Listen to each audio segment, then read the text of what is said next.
La sanctification et l'éducation spirituelle sont une seule et même expérience, comme le montre clairement Hébreux 12, 1, 13.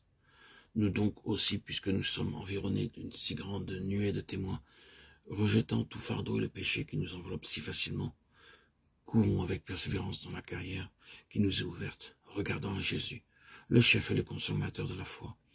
Lui qui, au lieu de la joie qui lui a été offerte, a souffert la croix, méprise en ignominie, et s'est assis à la droite du trône de Dieu. Considérez donc celui qui a supporté une si grande opposition de la part des pécheurs, afin que ne vous laissiez pas abattre en perdant courage. Vous n'avez pas encore résisté jusqu'au sang en combattant contre le péché, et vous avez oublié l'exhortation qui vous est adressée, comme à des fils. Mon fils, ne méprise pas le châtiment du Seigneur, et ne perds pas courage lorsqu'il te reprend. Car le Seigneur châtie celui qu'il aime, et il frappe de ses verges tous ceux qu'il reconnaît pour ses enfants. Si vous avez à endurer le châtiment, Dieu vous traite comme des fils, car quel est le fils que son père ne châtie pas? Mais si vous êtes exempt du châtiment auquel tous ont part, alors vous êtes des enfants illégitimes, vous n'êtes pas de vrais fils. Et puisque nos pères selon la chair nous ont châtiés, et que néanmoins nous avons eu du respect pour eux, ne serons-nous pas, à plus forte raison, soumis au Père des esprits pour avoir la vie? Cela, en effet, nous châtiait pour un peu de temps, comme il le trouvait bon.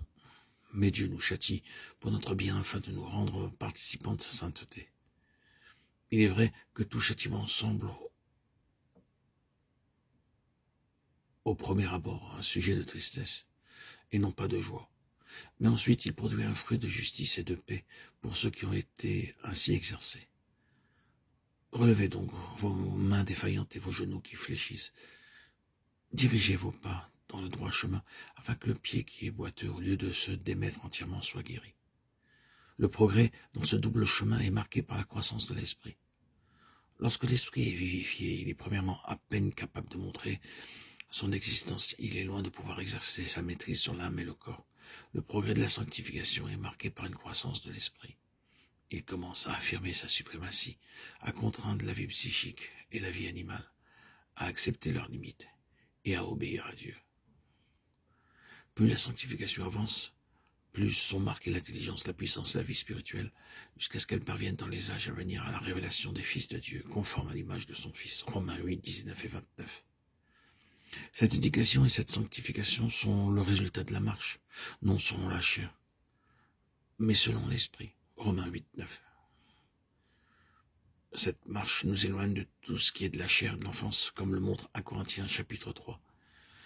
Il peut y avoir dans ce chemin des crises marquées par des expériences définitives et profondes, mais aucune de ces crises n'est une fin en elle-même.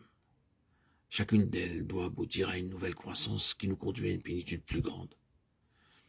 Il est dangereux de relier toute notre marche à une crise ou une expérience faite des années auparavant et de s'arrêter là.